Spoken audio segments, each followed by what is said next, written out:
Welcome to The Grow Show, where we speak with leading business experts to help you grow yourself, grow your business, and grow your community.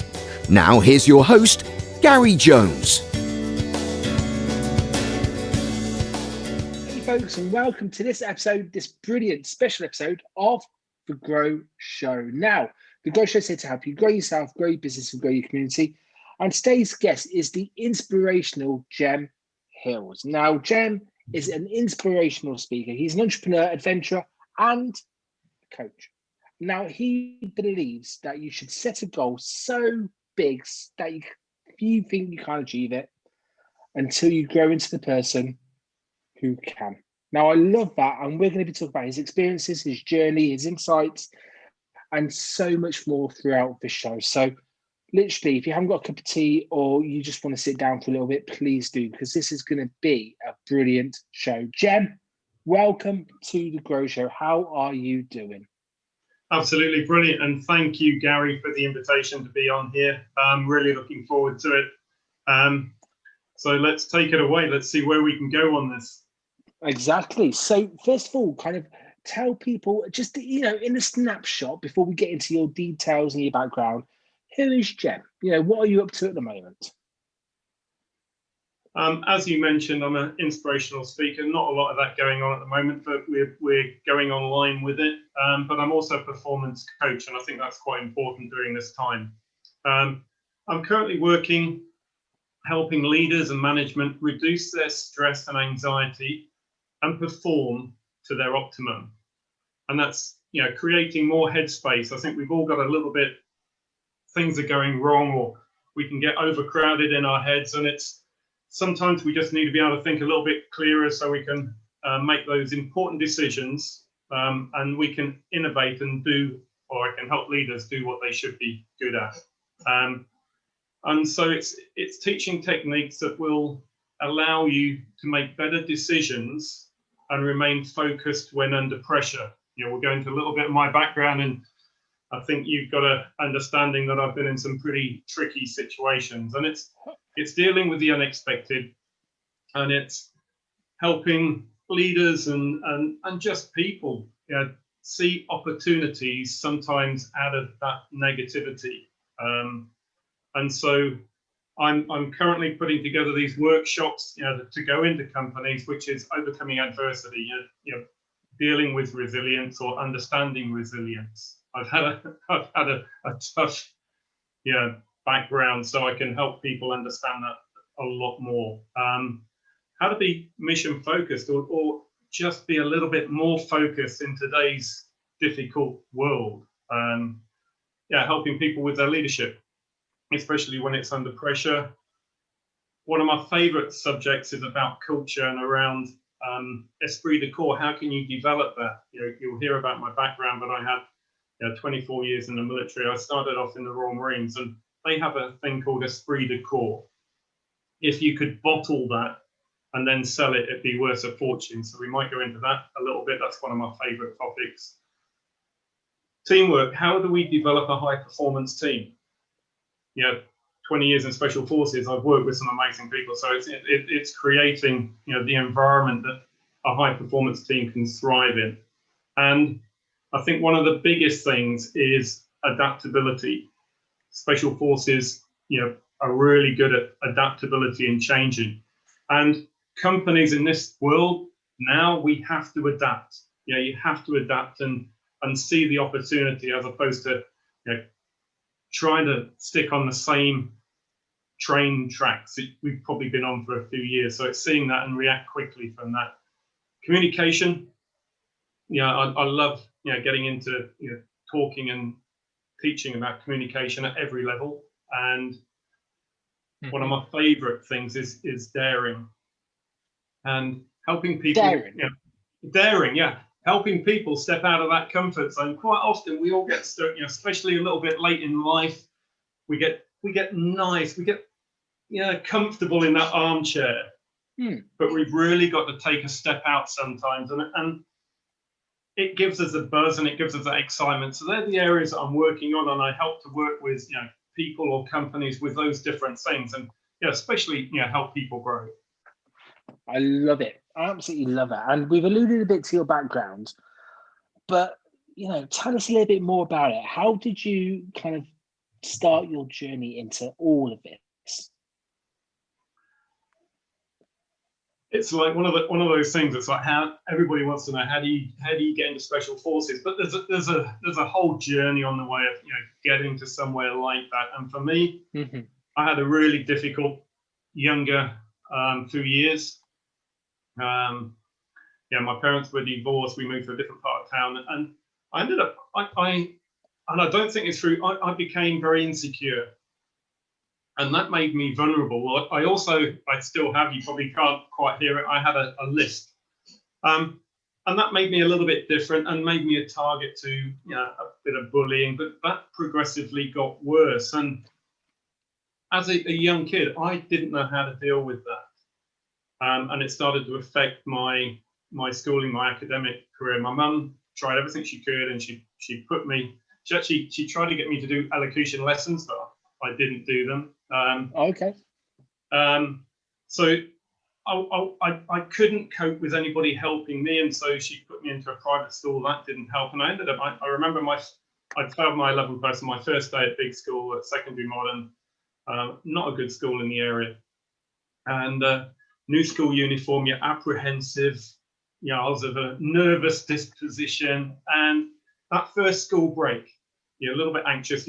You're in the playground, and I remember just getting a tap on the shoulder, and I turned around and anticipating a new friend. And as I turned around, all I could see was the punches coming in, and I'm lying on the ground, and it was, "You're not at effing public school." And that was day one at big school. And so when you don't know how to deal with that situation, my father had gone a long way away, and I didn't have anybody to go to. You take it inboard, and that starts to affect your DNA. Our hard drive, as we're growing up, we're developing that hard drive, and my self-confidence, my self-belief.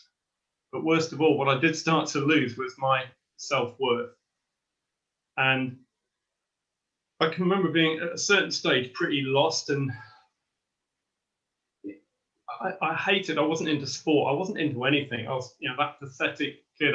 If we had a sports day, I'd go to my mum and ask for a sick note, so I didn't go in on a sports day because I didn't want to be the last person on the list being called out to join a team.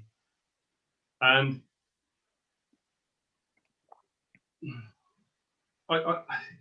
when I look back, I considered suicide because I didn't have any options. I didn't know where to go, but I didn't have the balls to go through with it, fortunately. And I think but now having worked with sort of the Diana Awards and her anti-bullying campaign, if I'd have just said something about it, if you tell somebody, it will change. It will change that situation, the environment you're in, and normally for the better. But we worry about, if we tell somebody, we think we'll make it worse.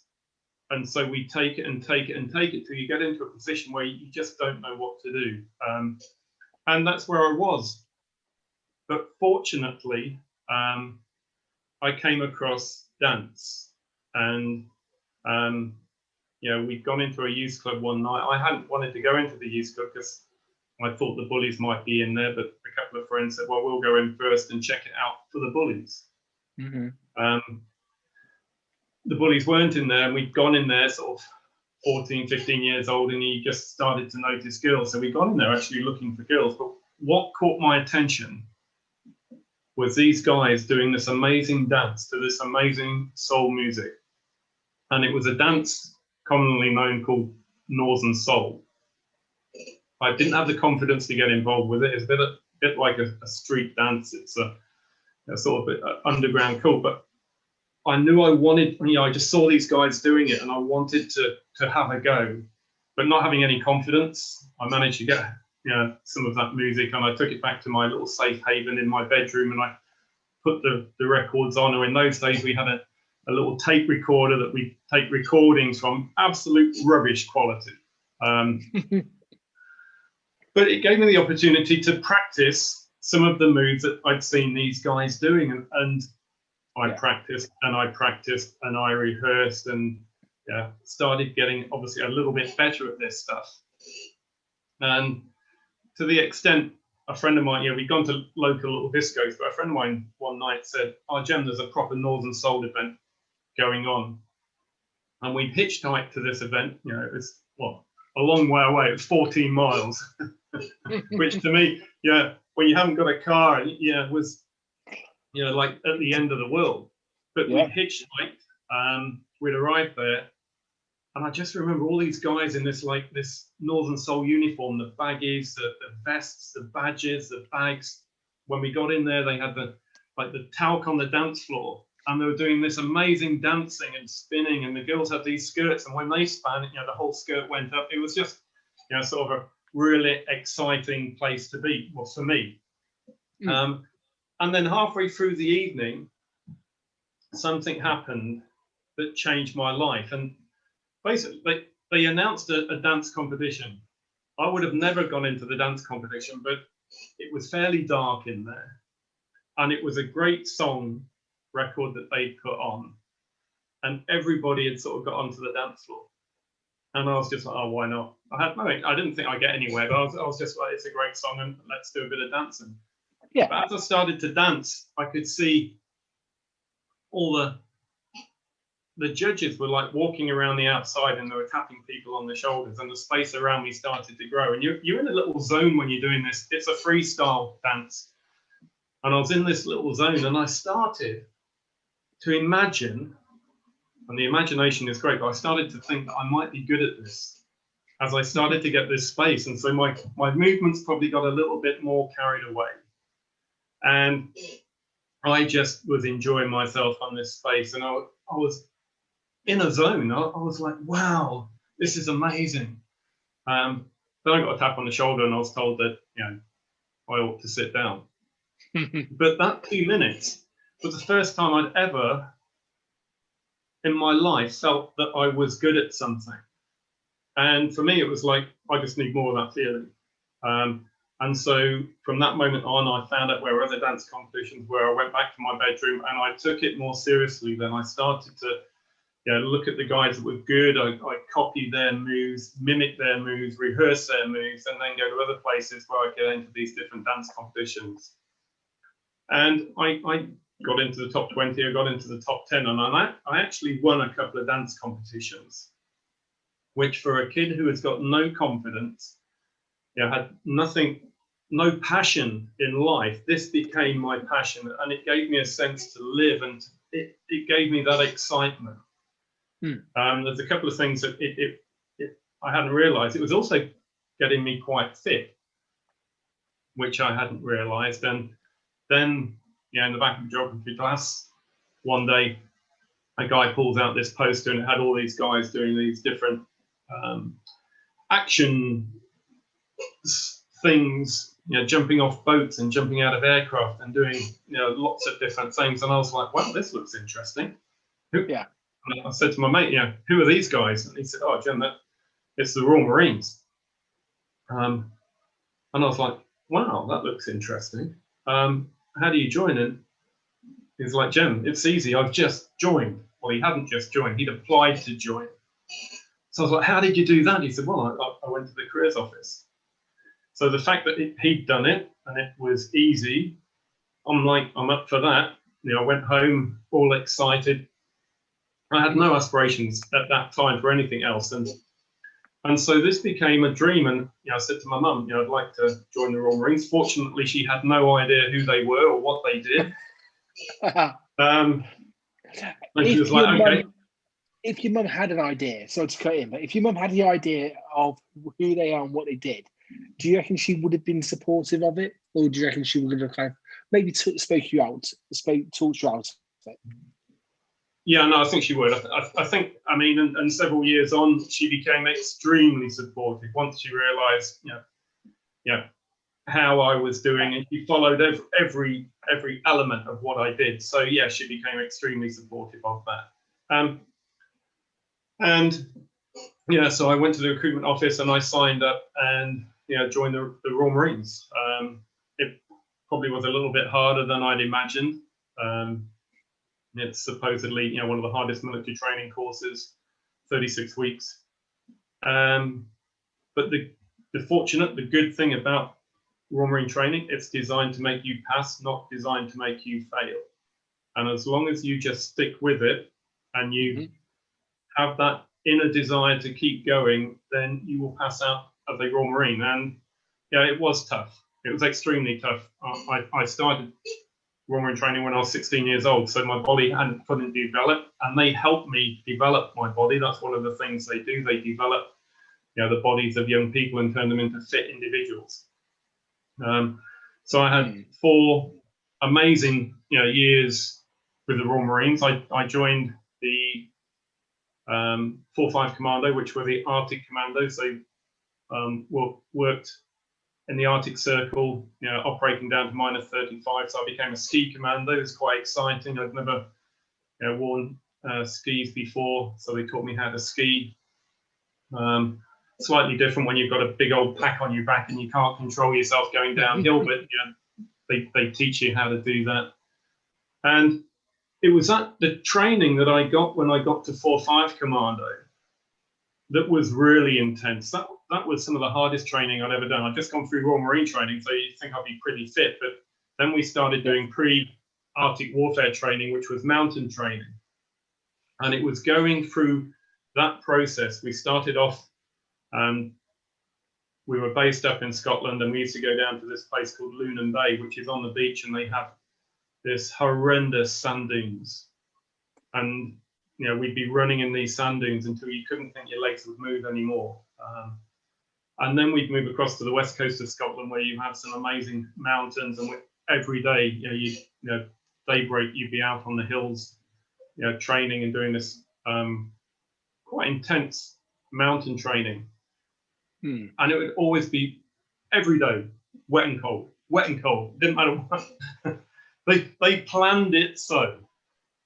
And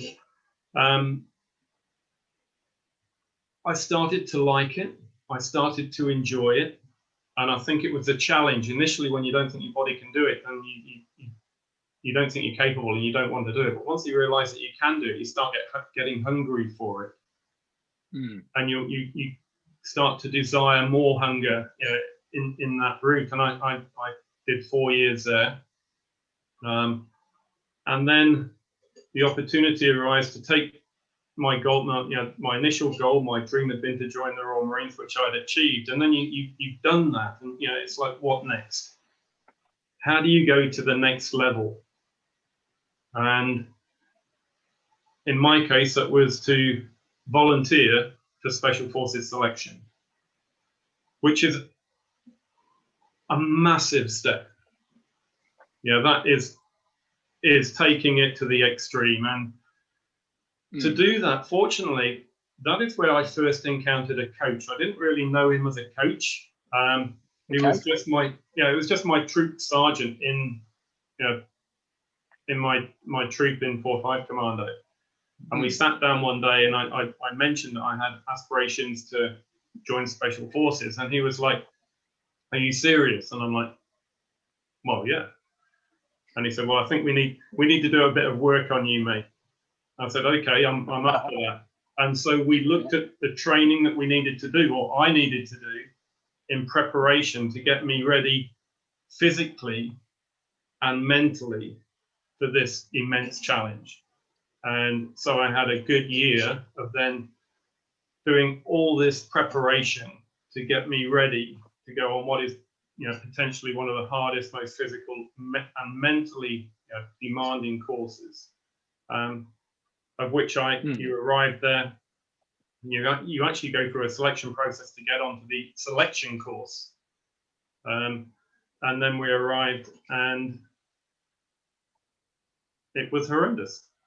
There is no easy way of saying it. There wasn't an inch of easiness about it, and it's how do you deal with that? So I fortunately passed, and then had 20 years serving within the elite of Special Forces. Wow. Now, there was so much to pick apart in all of that. I mean, I haven't gotten time to focus on all Yeah. of it. But thank you so much for being completely honest and open about all of the experiences. And it really does drive, and it really does kind of give me the sense that once you've got an idea in your head, right, and it doesn't matter if it's Northern Soul dancing, whether it's kind of joining the forces or, setting a big goal, you've got the fire in you to be able to do it, to really push your body, your mind. And that's what's coming across all the way through this interview. So thank you so much for that. When you're looking at kind of your kind of experiences, and I suppose we're going on to the high performance kind of teams now and the kind of leadership, because you've got all of these people who are in situations that, myself and other people would never dream of putting themselves. Does it seem normal for you? Does it seem normal that you're doing? Is it just day by day? Or, do you look around and go, in the circumstances, this is something special? Are you aware of it? Within Special Forces training, it's something special because every day hurts. You've got to have a reason. One to get up. Okay. I mean, one of my big things is about setting goals and how do you actually achieve goals. I'll just, as you've mentioned, that it is really difficult. The goal is to reach the end of Special Forces selection. There wasn't a training program. It's all secret, so you don't know what's coming the following day.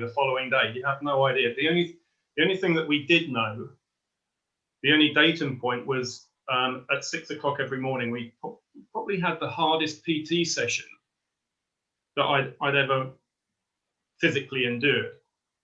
And that would be an hour, and wherever we were, we would have to go through that process, and then the day would begin. I mean, you'd have breakfast, and you get breaks in the day, thankfully. And you'd have lunch, and then you'd have dinner, and so you get natural breaks. But wherever we were, we had to run to each of that location.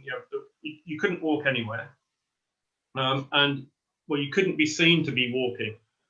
If you broke the rule, if you broke the rules, you would be punished, and it was a physical punishment, and it would hurt. So you didn't want to break the rules. You knew what the rules were. They were given to us quite clearly at the beginning.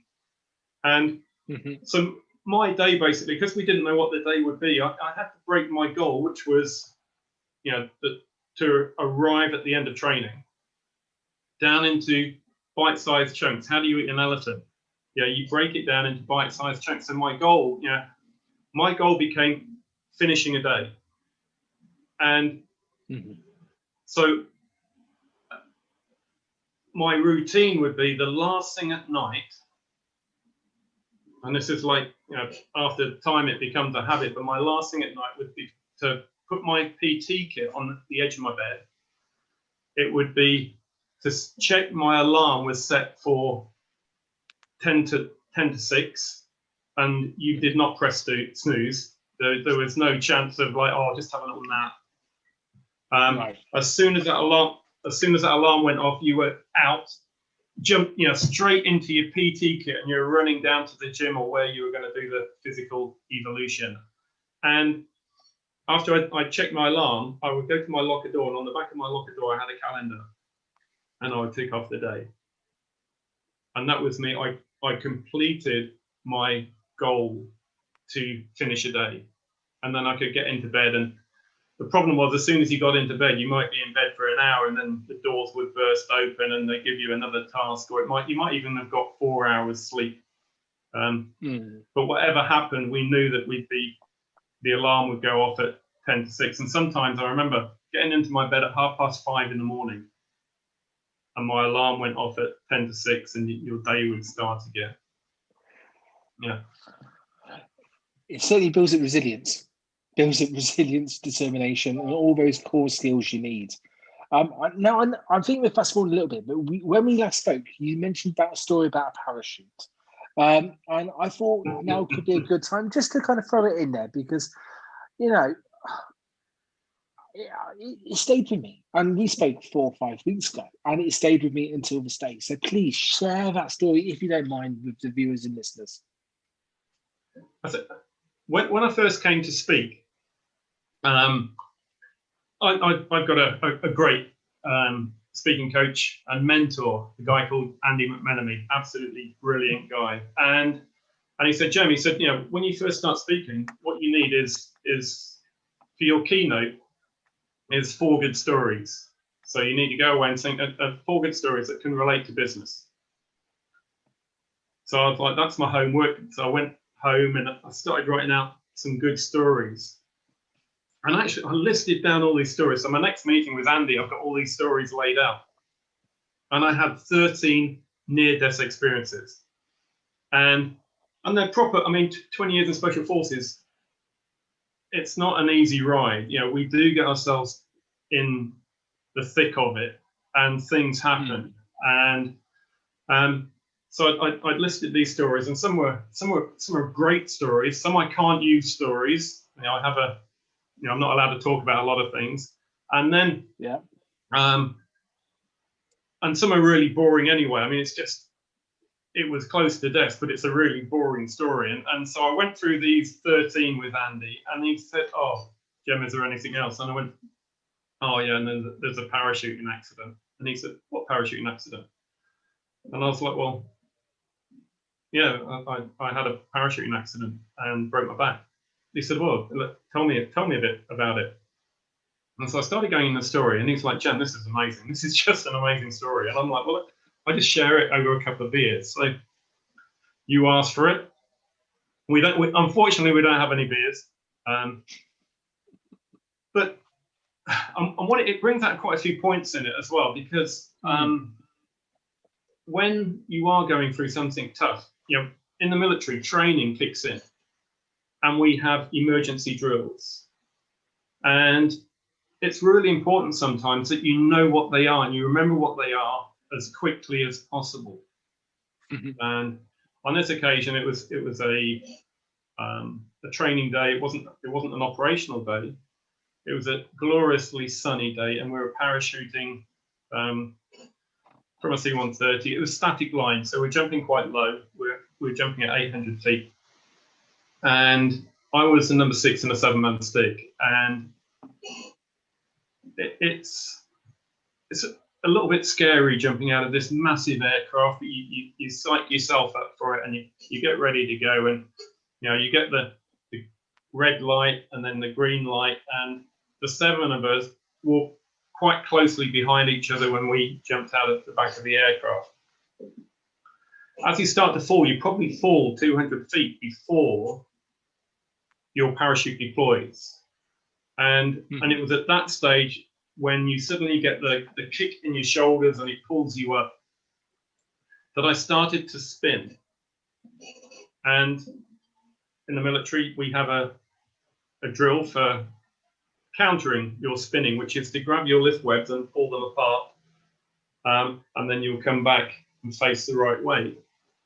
But on this occasion, as I came to grab my lift web, my right-hand lift web was not there. And as I looked up, I could see it had pulled out of my K-12 here and was just disappearing up into my canopy, into my main parachuting canopy, which indicated to me that I had was about to have a complete malfunction on my main canopy. And at that stage, my heart did start to go. And I'm now thinking, shit, what next? What is that next drill? Quite easy on this. You always jump with a reserve parachute. I'd only used it in training. I've never used it for real, but it has a very large red handle on the top of your chest. So I went to the drill, grab red handle, pull red handle, and the reserve chute parachute is on a spring and it deploys out. So as it deployed out, it should take over from my main canopy and blossom wide, and I come sailing down. But on this occasion, it didn't blossom wide. It just became a lump of sort of sheep in front of me. And at the first instance, it was like I was at 600 feet when I found out I had a problem. By the time I started to rectify that problem, I'm now at 500, 400 feet.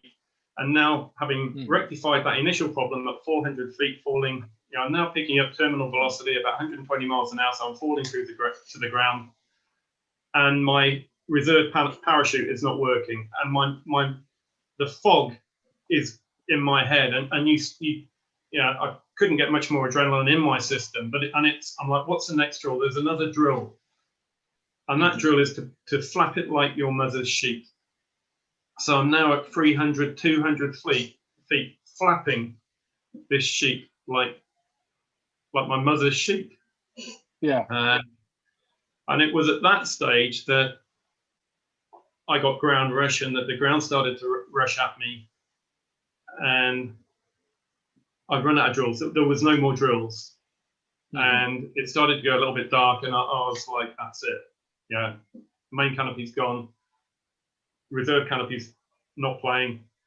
I am going to die. But you don't give in. You still keep going. And but I just remember, what started to go through my head. I was like, I was constantly away during that time, and I wish I'd spent more time with my kids. You start to think about what those precious things that you are about to lose.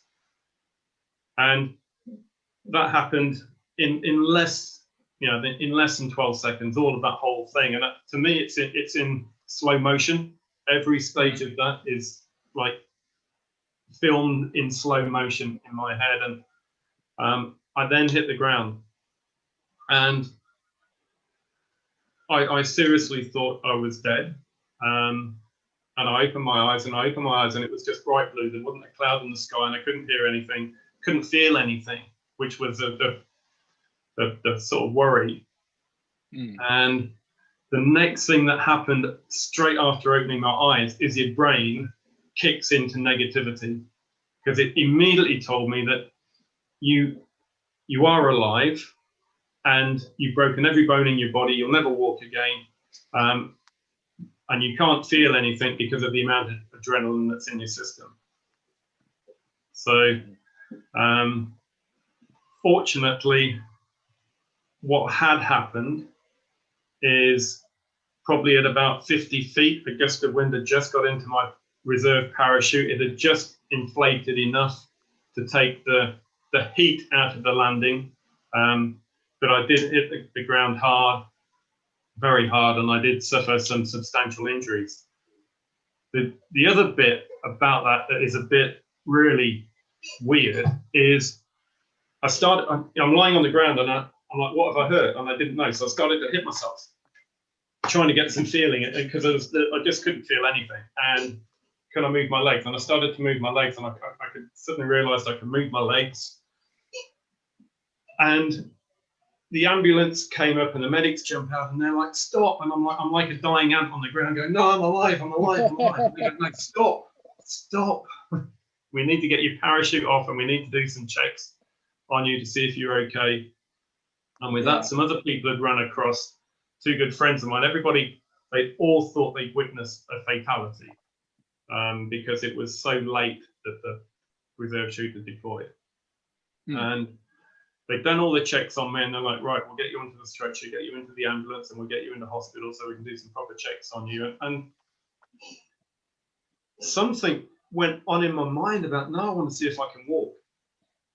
I got the feeling in my legs, and there was no claret around. I hadn't broken, didn't have a compound fracture, so there's no blood anywhere. And I really had to find out if I could walk or not. So I turned around to my two colleagues, and I said, and they were quite big guys, and I said, can you lift me up? And they're like, you're crazy, Jem. I'm like, yeah, can you lift me up? And they're like, okay, you want to be lifted up? We'll lift you up. And the medics are just looking at us going, But I had this mentality about, in special forces, you have to keep going. It's a bit like being on a rugby pitch. When you get an injury, you just want to keep going. You're in the middle of it. You don't want to come off.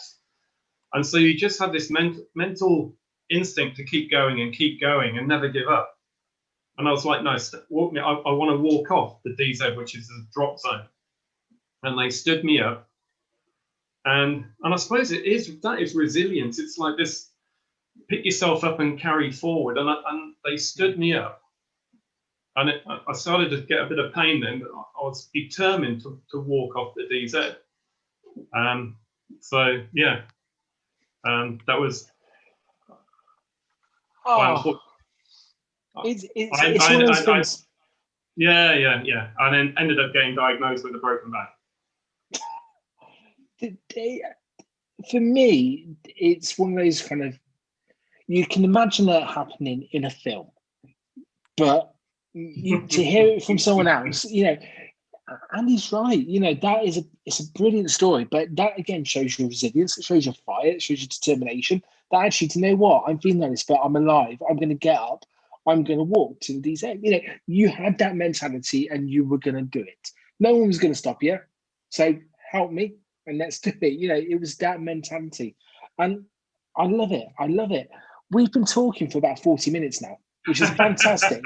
But if you don't mind, I'd love to do a part 2 with you at some point, because this was just brilliant. But to kind of wind it all up, I think I know where this is going. I always like to leave listeners and viewers one thing that they can do, or one big takeaway that you want to share with them. So what would yours be? Well, hopefully you can feel there's a bit of passion inside it. I mean, everything I do with passion. And I think that's what we have to find.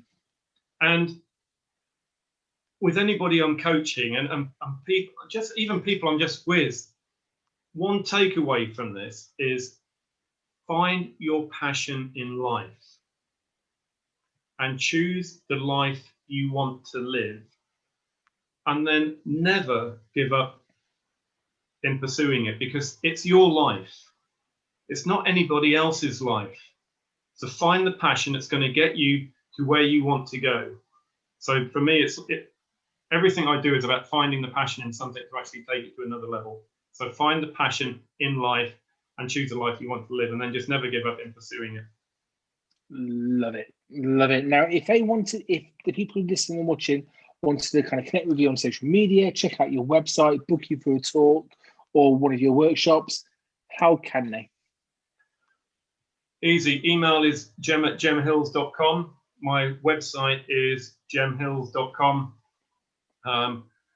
My Facebook is jemhills.com, and on LinkedIn I'm jemhills.com. So I mean, just Google Jem Hills. It's out there. And anybody that's got a difficulty, anybody that's got a problem, just give me a call. I'm happy to discuss pretty much anything. Obviously, I've got a lot of caveats about what I've done, but I'm passionate about helping people. So if anybody out there has got struggling, wants to give me a call, then please do.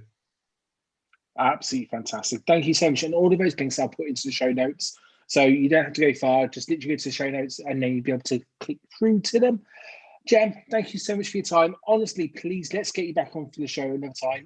Maybe 2021. A couple more stories would be fantastic. But thank you very much for everyone watching and listening. Jem, thank you very much for joining us today.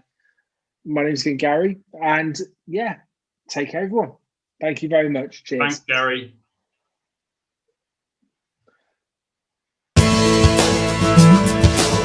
Thanks for listening to The Grow Show. With new shows available every week, if you know anyone else who could benefit from these powerful insights, please share this podcast with them. And don't forget to subscribe.